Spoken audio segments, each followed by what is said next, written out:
Welcome to Mysterious Goings On. We're going to get right to the show after these messages. You know, one of my all-time favorite characters in pop culture and fiction, Buckaroo Banzai. Stay with me here, folks. Stay with me. It's a very quirky film. Peter Weller starred in it.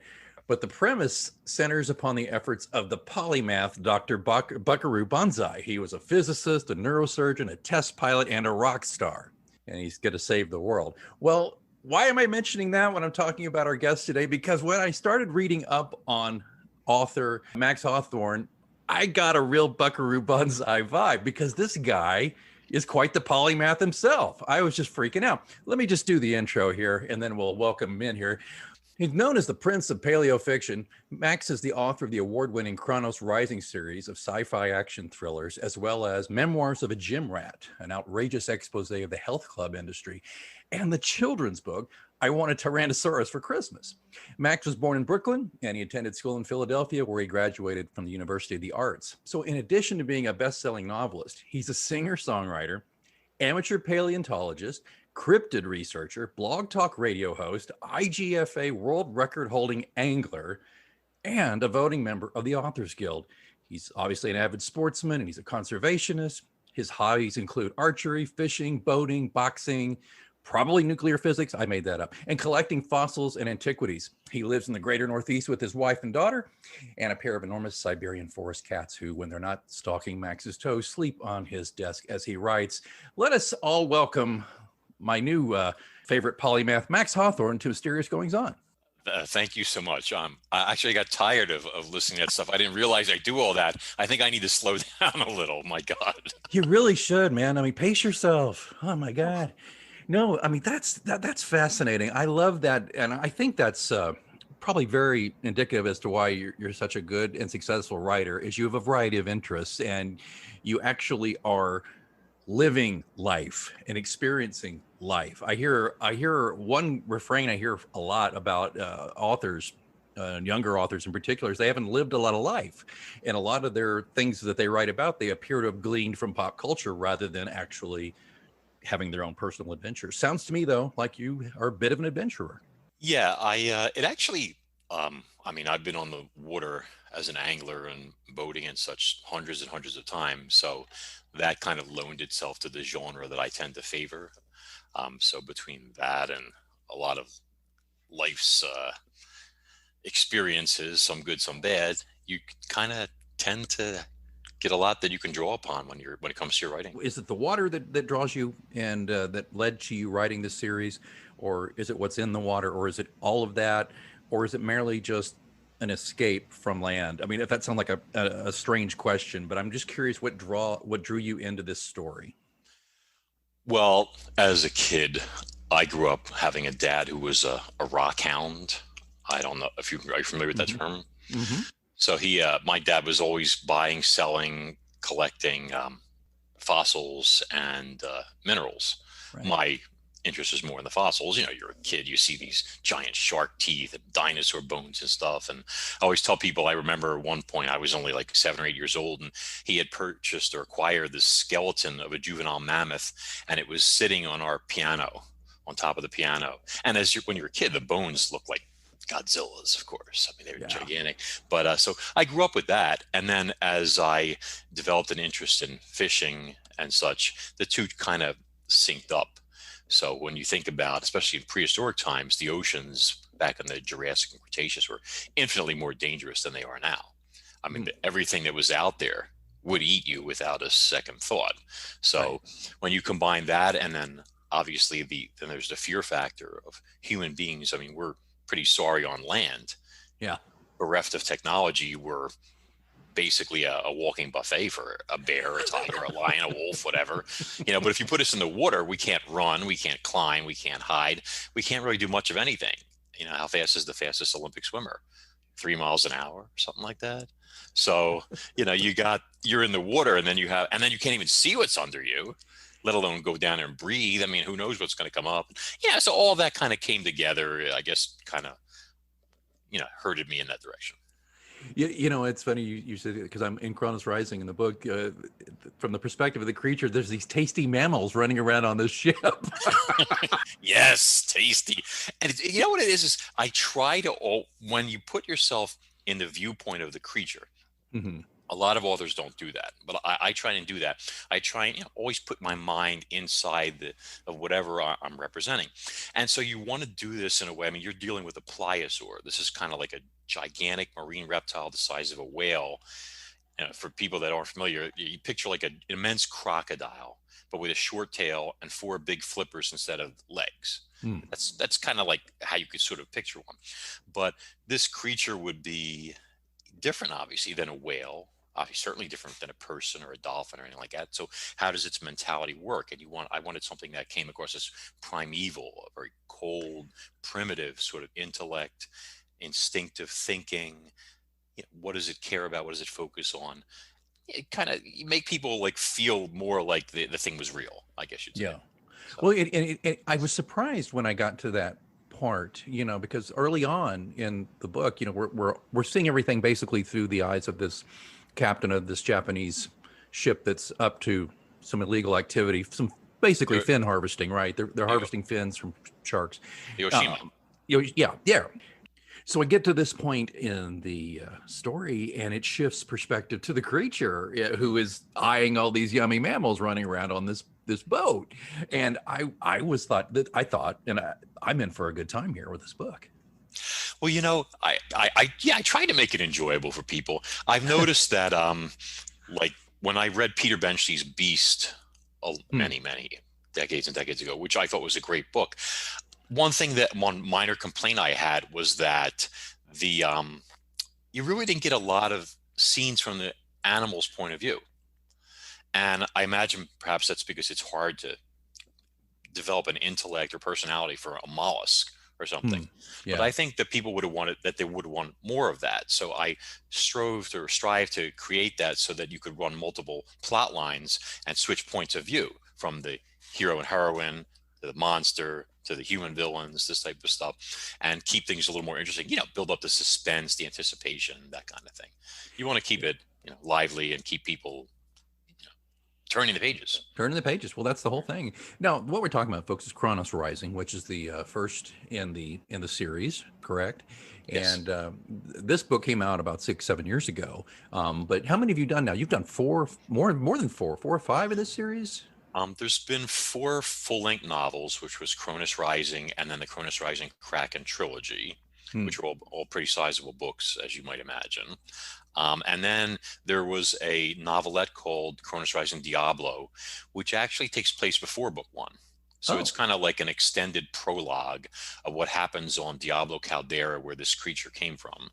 So you get the whole behind the scenes kind of look in terms of like life in this island and how these animals survived and why they're here now and such. And then there was another one called Plague that kind of bridges the gap because there's a 30-year time jump between Kronos Rising and Kraken 1. And during that time, there's a lot of things going on as a result of this pliosaur. And I don't want to spoil things for people, but the effects it had on the environment and the oceans and other things like that. So, well, I guess the name Plague kind of gives things away. So yes, there is some Cretaceous era bacteria involved. Oh, man. You unleash stuff that, like, when they dig stuff from the core of the earth from millions of years ago and they say, oh, we found living nematodes and things like that, people are like, don't open that, don't play with that, don't eat it. I mean, that's you unleash something from 65 million years ago into an ecosystem where people aren't equipped to handle it, like mammals, etc. You could have a big problem on your hands. Yeah, it's like I'm sorry. Yeah, that's what you're doing too. It's like Time Bandits, the movie. Don't touch that; it's evil. I just still remember that scene. No, it's so true. Now, let me ask you though. Jake Braddock is our protagonist here. Now, and maybe it would be giving away to say if he's in all of these or not. I guess he wouldn't be in all of these stories, but he's in more than one, correct? Yes, he is. Okay. Yes. Kind of. Okay. Yeah. Yes, okay. he is. Well, here's the deal, folks. Even if I kind of technically almost give you a hint. Once you start these, you're going to want to keep going. I know I do. I mean, seriously, this is some fun stuff, and I think it was just what I needed too. By the way, Max. I mean, it was. I mean, I write mystery, cozy mystery, and stuff like that, but I kind of really needed this. I mean, I needed something that had some horror elements and had some sci-fi elements, and it is a page turner. So I tell everybody, all of our listeners, as we always say, stretch a little bit, jump genres, try something new, and I'm glad I did with this.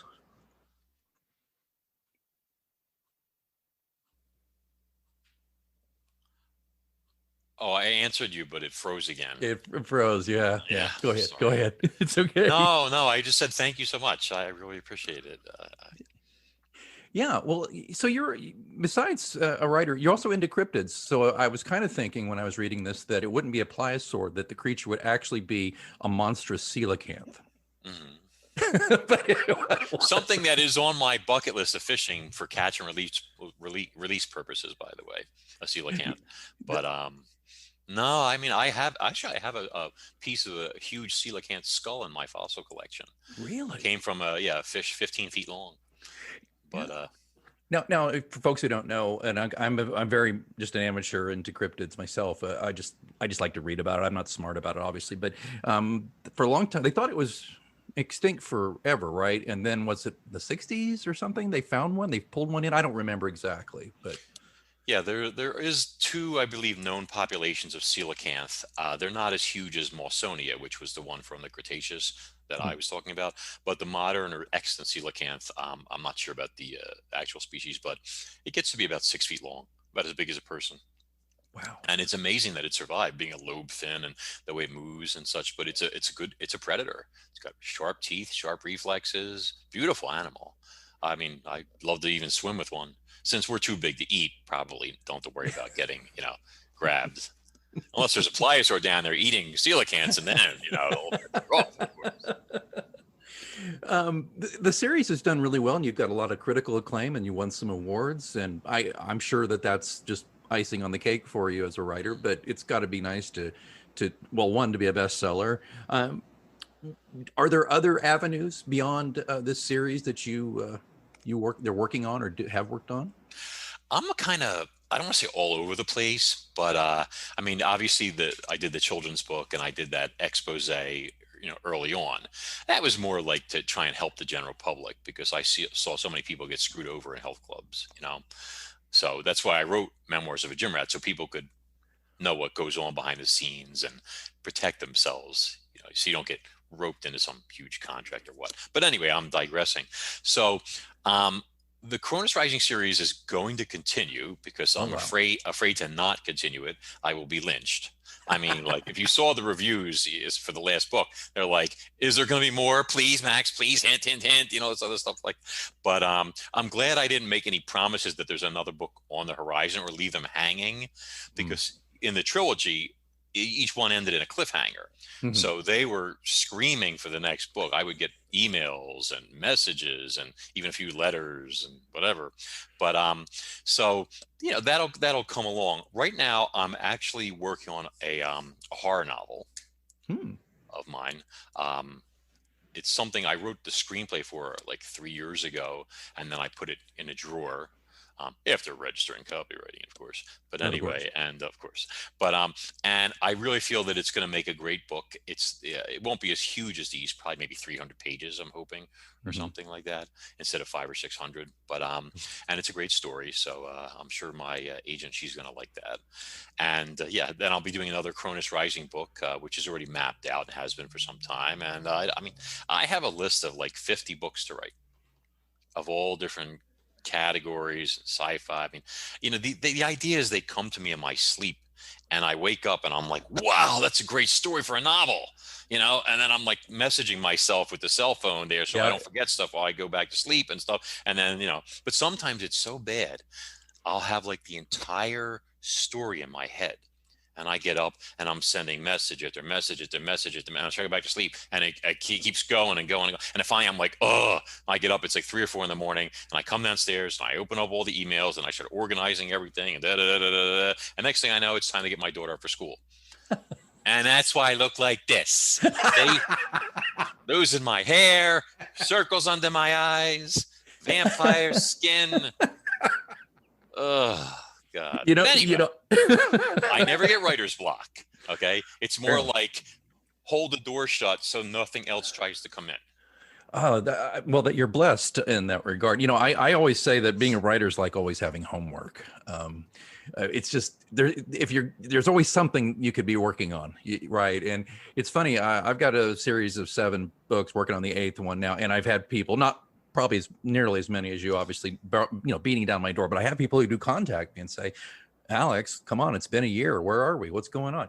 But I get that. But I was going to ask you that in that context, but I think you've already answered the question. Do you ever feel kind of like Conan Doyle did with Sherlock Holmes, a little handcuffed by this? But I guess you're really excited and still pumped In about terms of Kronos. getting like tired of writing the same subject matter.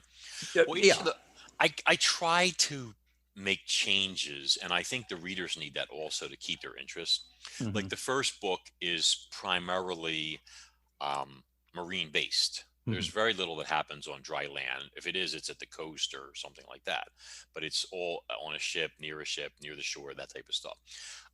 In the Kraken book, the first book, I introduced other aspects of it, including the caldera that had been where these things came from, and submarines that travel underwater to hunt, fight these things, and a military base. So I added all that, and then I kept expanding and bringing more into it. So by the Kraken 3, I'm dealing with terrestrial stuff, as well as everything else. So I mean, it can get a little monotonous because there's only so many ways you can describe a pliosaur eating something.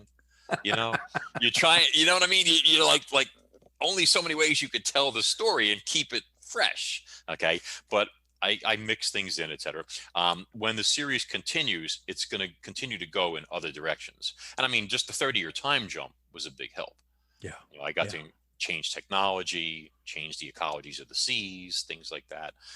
It's nice to play around with stuff. I mean, it's not like plasma rifles and Terminators running around and stuff like that, or outer space, pliosaurs in space. Oh my gosh, keep my mouth shut. That'll show up on like sci-fi next, instead of like Sharknado, Pliosaurnado. Shh.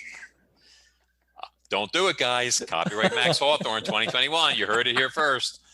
So, but yeah, it's, it can be a challenge to keep things interesting. Maybe that's why my brain is churning out new stuff all the time. I don't know. No. Well, if you'll pardon me for asking a bit of a process question, you probably get this a lot, but I'd love to know, particularly since you opened the door to it by talking about how you get these ideas in your sleep and you wake up. What's your writing life like? Are you somebody who has mapped out a certain time of day and you crank out a certain number of words, or do you set a kitchen timer, or do you write in bursts? How do you do it? Well, it's tougher than it used to be, and not just because of the cats. And if this was a video Zoom thing, I would bring Olaf in here and show you what a 20-pound Siberian forest cat looks like. Because these two characters, like, I have to lock my office door because they know how to open the door. Otherwise, they will come into my office while I'm working and lay all over my desk. And I don't mind that because it's a big desk and I can kind of push them, but it's when they're on the keyboard, you got like, all right, I need some space, and I slide them over. I got a unicorn bed for one on this side. I've got the recliner on the other side of the office over here for the other one, who is asleep in my recliner right now next to me over here. But so the cats are a bit of a problem, but they're good. The real thing is time. It's like, there's only so many hours in the day, and my daughter's not doing aftercare anymore. So I really have to marshal my time because I don't have that extra window of 3.5 hours from like 2:30 to 6 o'clock anymore. See, Yeah. But when I'm writing, I would say I write about 3 hours a day on a guess, but that's fully edited, meaning like I usually bang out about between 1,500 and 2,500 words a day. So probably 2,000 on the average. And I will like map out what I'm going to write.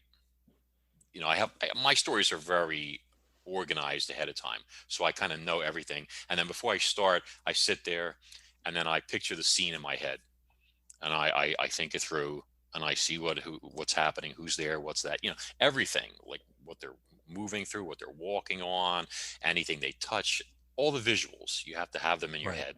So I get all that in my head. Then I write it rough. Then I go back through it and I go, who the beep wrote this beep, like that, everything. I'm like, Mace told to the cat, did you mess with my keyboard when I was in the bed? So then I edit the heck out of it. Okay. I clean it up. I polish it. I repolish it. I go through it. I read it on the screen. And then I'm like, okay, this is pretty good. Then I print it. And then the real editing seems to start. Because for some reason, me, and I recommend this to any writer, if they don't do it already, when you see a hard copy of something, for some reason, things jump out at you that you don't see on the screen. And I don't know if it's because on the screen it's more piecemeal.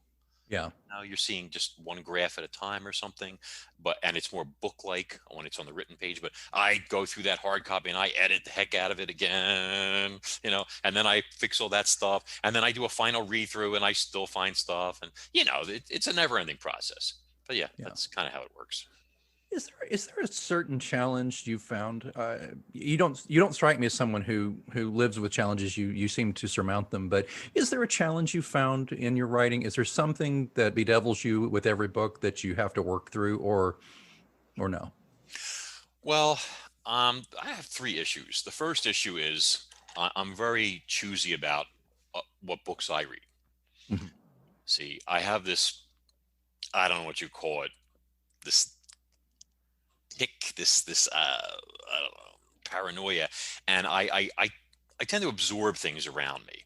So if I read like a great author's work, I'll get inspired by it, and I might find some verbiage in there that I like and things of that nature. But if I read a book that's garbage, I'm paranoid that it's going to stick with me and it's going to mess with my writing. I swear to God. So there are many books that I'm like, get that away from me. I will not even look at that. Oh my God. That's the first thing. I'm sorry. What was the question again? My brain is like, I'm scatterbrained today. Just if there is a constant thing you have to work through, a challenge with every book you're working on that or maybe there isn't. I got you. Yeah. The one thing is I was struggling a while back because I had been badly injured. I had like a really bad back injury and a horrible neck problem caused by a chiropractor. Oh, nice. People can't see this right now, but he's number one. But anyway, times two. As my daughter used to say when she was 3, Daddy, why did you show that man your finger?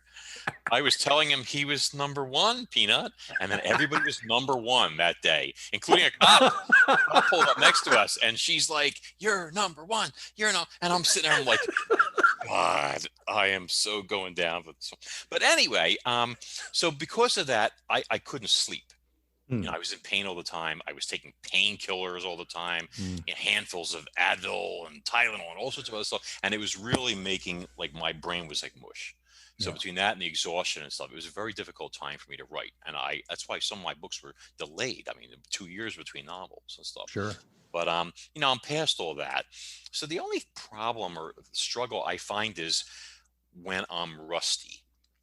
And because what tends to happen is I get a book done and then it comes out and there's promotion and all that other stuff. And I'm so busy doing all that stuff, I'm really not diving into the next book. It's like I'm taking a break for 3 months or 6 months or something like that. And then when I start the next project, I'm like, and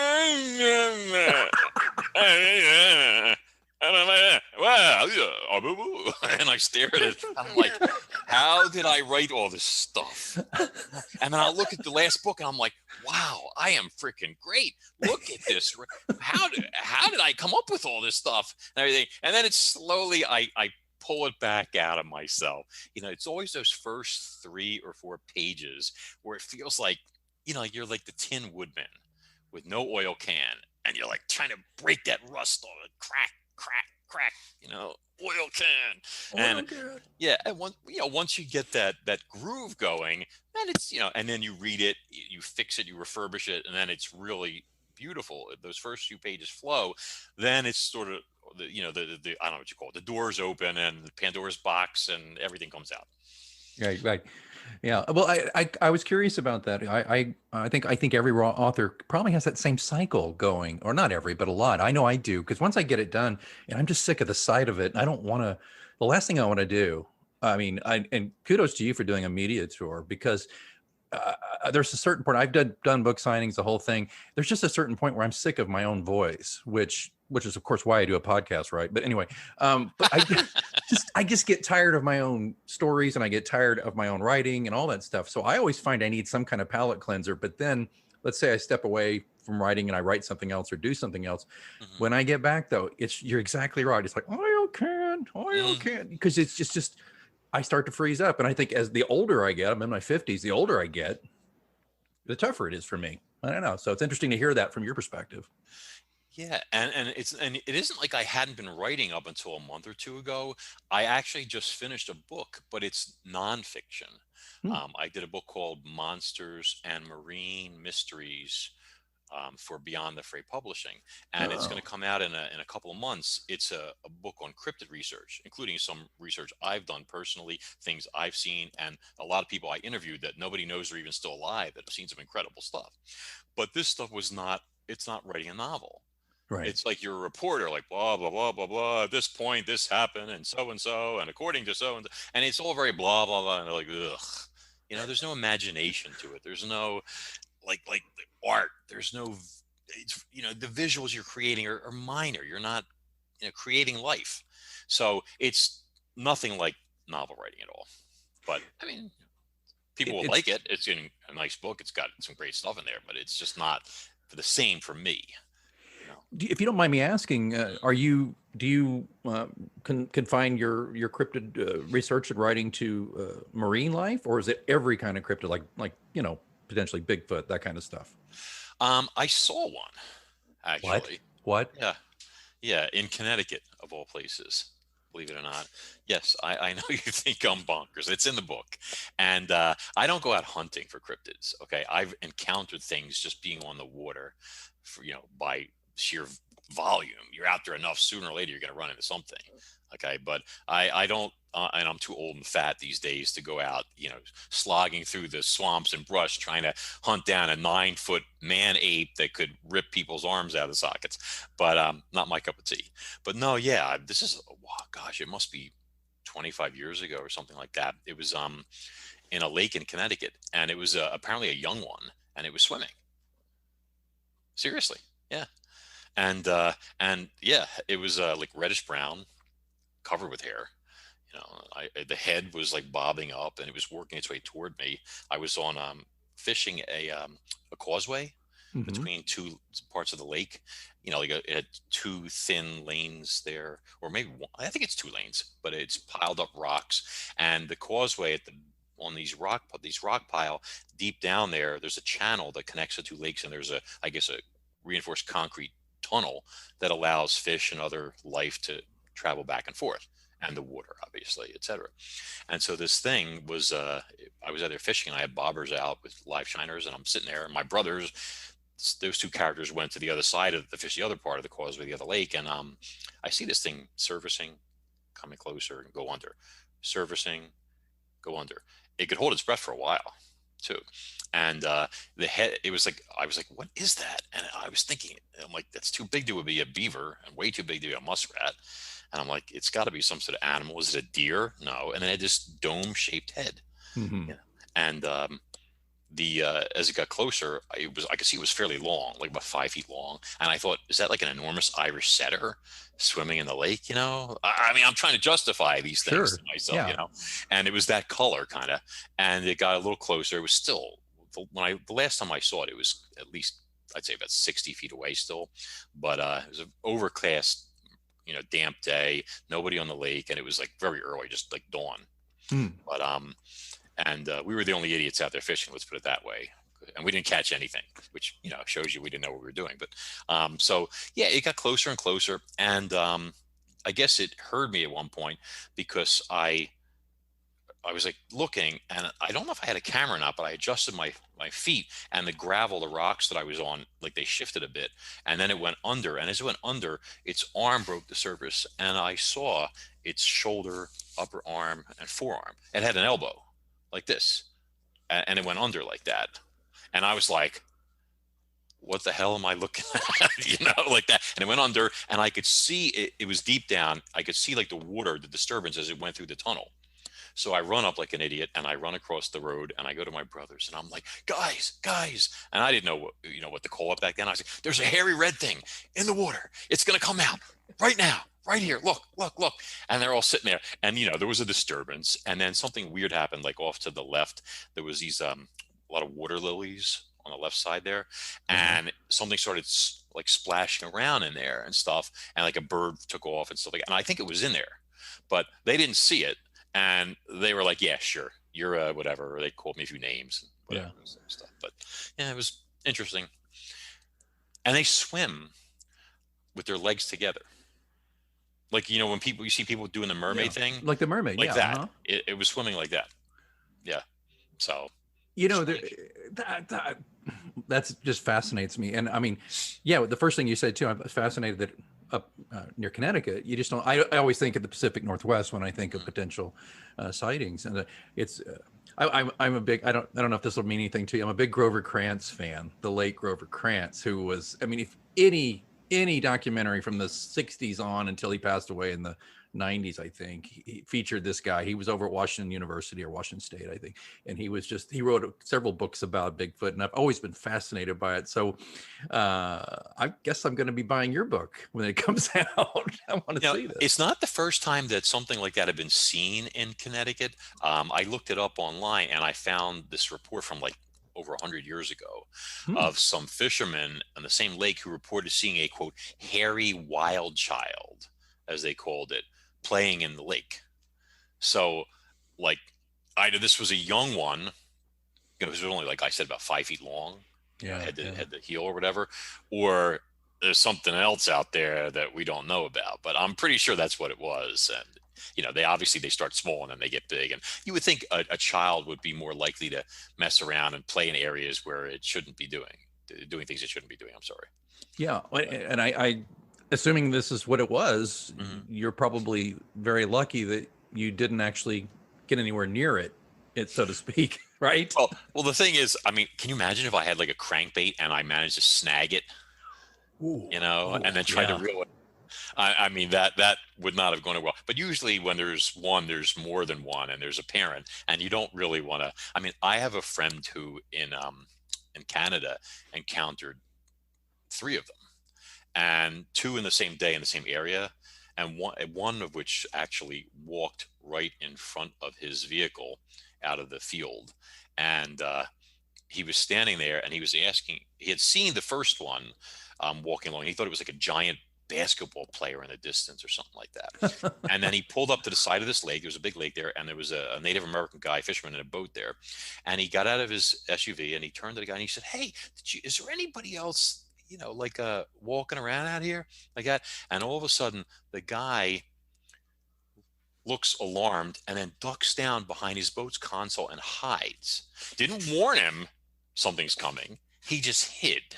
Okay. And then he turns, and I take his word at this. This thing was 12 feet tall. 12 feet tall. He said its rear end was as high as the tops of the windows on his full-size SUV. Okay. It walked right in front of his SUV within 6 feet of him, and then turned and then went into the woods. And he was standing there like, I don't know if he peed himself or what, but he was like terrified, I imagine. But that guy left him to get eaten or something, like that fisherman.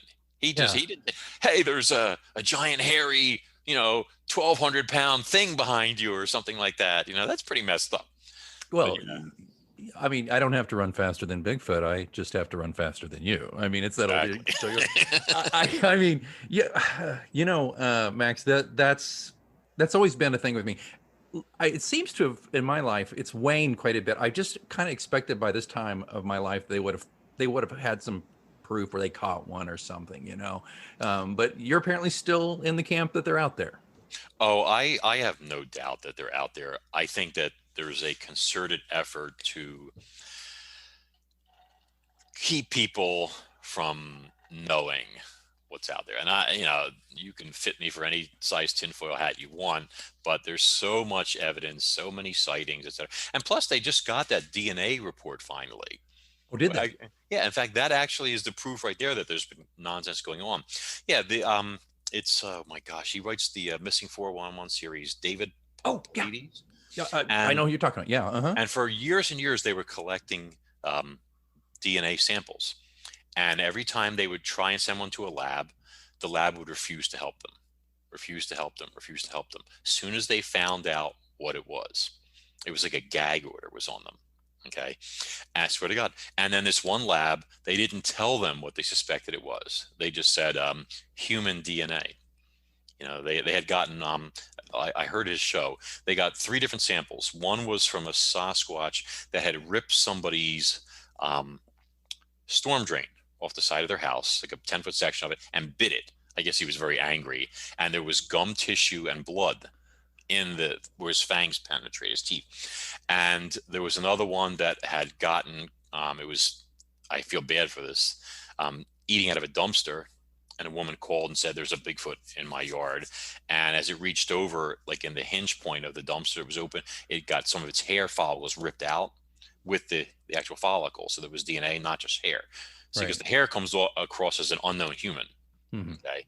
And then the third one, they put, this one's kind of funny, but they took a plate and they attached rough sandpaper to the bottom of the plate. And then they put pancakes with butter and syrup on it. And the creature, they knew there was one in the area from all the sightings and stuff, and it had been avoiding their trail cameras because they can apparently see infrared. But and it took the pancakes and it ate them, and it licked the plate, and it got blood. It bloodied its tongue on the plate, and they got DNA from that. So they had all these 3 confirmed samples, and when they went to submit them, they just said human DNA, and then the guy got the report back. And he calls him up and he's all excited. He goes, this is incredible. He goes, what have you got here? I mean, this is amazing. And we've got this and this. And when he found out what they said it suspected Sasquatch, he went ape, refused to talk with them, wouldn't deal with them. And they had to take him to court to get their samples back and to get the test results that they paid for. And they did finally. Okay.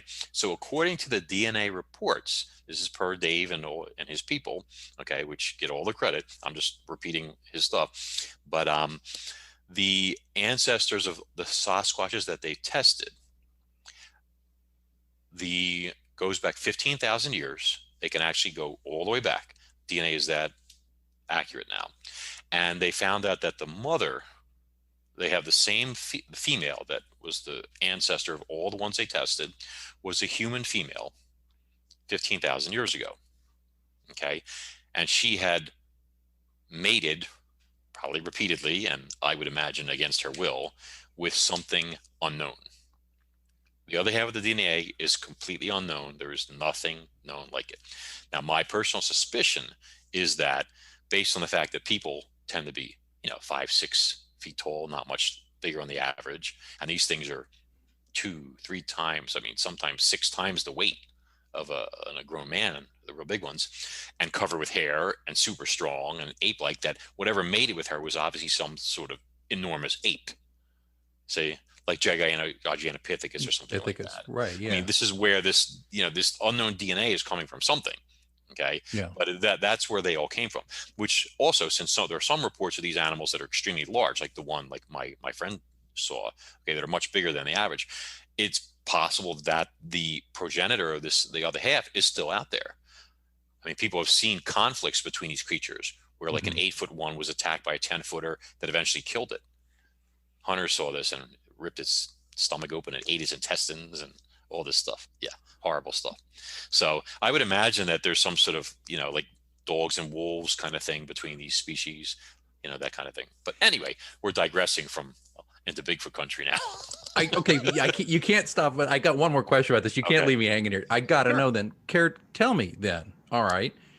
If this is the situation, why would it be hidden from us? Why couldn't it just be announced? Hey, just like the mountain gorilla, just like the panda, these things that used to be mythical are real. Why is it being hid from us? Well, I think there's a twofold answer to this. Watch me get a knock on the door from the feds tomorrow after this. Better you than me. Yeah, really. But my thinking is, and I'm not a Bigfoot expert. I'm a novelist, but I do a lot of research. Okay. But the first aspect of it is the religious end of it. You have many religions in this world, Right. powerful religions, a lots of money behind them, etc. I mean, it's big business. Let's be realistic. Yeah, of course. And so if you're announcing all of a sudden that there is another race of man, a humanoid creature wandering this planet, then your whole Adam and Eve stuff and all this other things go out the window. Evolution is proven, you understand, and a lot of the basis for a lot of the world's religion are then flushed down the toilet. Huh. So Okay, you got to yeah. think about it from a financial aspect. People with the money tend to influence other people. Money and power. I mean, why would these labs all refuse to deal with the guys? Yeah. You see? They had to trick somebody in order to finally get the truth. Okay. So, I mean, that's one aspect of it. The other aspect of it is, I mean, I've read some crazy reports, but is that each year, many people go missing in national parks. And Yeah, this they has been do. going on for well over 100 years, documented, goes back into the 1800s. Okay. Thousands and thousands of people. Paulides has a whole series of books on this. I read one about hunters. Right. Okay. So, I mean, think about it. You're, 3-4 friends out on a hunting trip. You're walking through the woods. You're experienced woodsman. You've got high-powered rifles. You're walking in single file. You're talking amongst yourselves en route to wherever you're going. All of a sudden, the guy in the back is gone. Disappears. Like, hey, Steve, what do you think? And Steve was there 30 seconds ago, and Steve's gone. And they can't find him. Now, what can grab a grown man with a rifle and he can't even cry out, and then he's taken by something? See? So I would imagine that if this came out and there are so many thousands and thousands of people that have disappeared in these parks, and if it was proven that certain agencies of the government knew about these creatures all along for 100 years or 50 years or whatever, and people weren't warned or anything like that, I would imagine there's probably be a lot of lawsuits, a lot of liability involved too. It's not really an X-Files kind of answer. It's really dollars and cents is what I'm hearing. And frankly, it's a very Occam's razor kind of thing. If you ask the question like I did, what would be the reason? Well, money. I mean, that's a great point. I'm pleased that it wasn't the $6 million man Bigfoot connection. If that came from you, I just didn't know what I was going to do, but I'm a little Andre older the than you, I Giant. think. Yeah, there you go. Okay. You know what I'm talking about. Okay. Very good. Thanks so much for indulging me in that digression. And as in our closing moments here, though, folks, I've got to tell you, we're going to have a link in the show notes to Max's work. You've got to go. And also, it's a very entertaining website. I'm not going to ask him about it because it's on the website, but there's even a great FAQ section where it's detailed how he fought a 200-pound alligator. I mean, there's some stuff. This guy's lived. When I said earlier that he's had adventures, this man has had some adventures. Max, in closing, what would you like everybody to know, and where would you want to send them to go look at your books, and anything else you want to just drop on them before we have to say farewell? Well, the first thing is if a big gator decides to try and eat your father, I hope you have a better weapon than a fishing net to fight it with. Okay, that's the first thing. If you, that was some story, let me tell you. Man. It was like, I was like, I'm picturing this author eaten by reptile, by aquatic reptile. But my readers are like, we always knew he'd go out like this, But it's an interesting tale. And people can all go to maxhawthorne.com or chronosrising.com and thank you and check it out. If anybody wants to get in touch with me personally, there is a thing for my publisher on the site, and an address, a mailing address, but also on social media. I'm usually just on Facebook. I mean, I have like a Twitter and Instagram account, but I never use them, honestly. Okay. But on Facebook, they can look me up there. I have a group called, first there's the Chronos Rising novel series fan page, which is pretty popular. And then the group that I usually interact with most, that I manage, is called Max Hawthorne's Monsters and Marine Mysteries. And if anybody wants to come check that out, they're more than welcome to say hi, and if they want to join it or not, or whatever works. So, well, that'd be fantastic. All these links will be in the show notes. And Max, I'm going to open the door right now and just let you know, if you're so inclined, when the new book comes out about the cryptids, as you can tell, I'm interested. I'd love to bend your ear about it. Just, you know where to find us here, Mysterious Goings On. But I want to thank you again, Max Hawthorne. Not since Buckaroo Banzai have I found a polymath quite so interesting as this gentleman's. Max, thanks so much for being here on Mysterious Goings On. It was my privilege. Thank you so much. Been there, done that, got the t-shirt, huh? Not quite, Mysterious Goings On listeners. You probably haven't got the brand new Mysterious Goings On official t-shirt.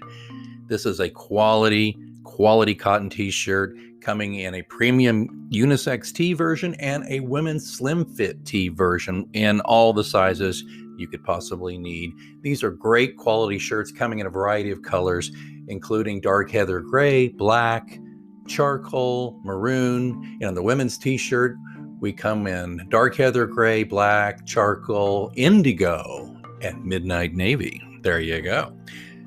Check them out. They are in the show notes. The link is right there. They're being sold on Bonfire. They're typically sold in batches, and they'll come at you pretty quickly. All the instructions are on the website. The link is in the show notes here or at mgopod.com. Again, show the world, well, at least show the world on Zoom, or show the world when we can finally really get out and about. Show the world that you have some mysterious goings-ons of your own by wearing our t-shirt, and help support this show. Thank you so much.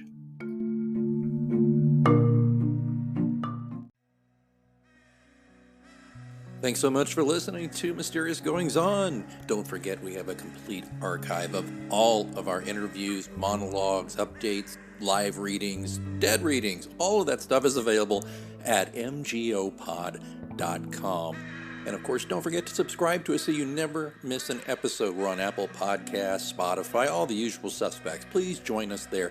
Again, don't forget, mgopod.com also has links where to find me on social media and how to get in touch in case you want to be a guest here on the show. Well, I think it's time that I move on for this week, but until next time, keep reading.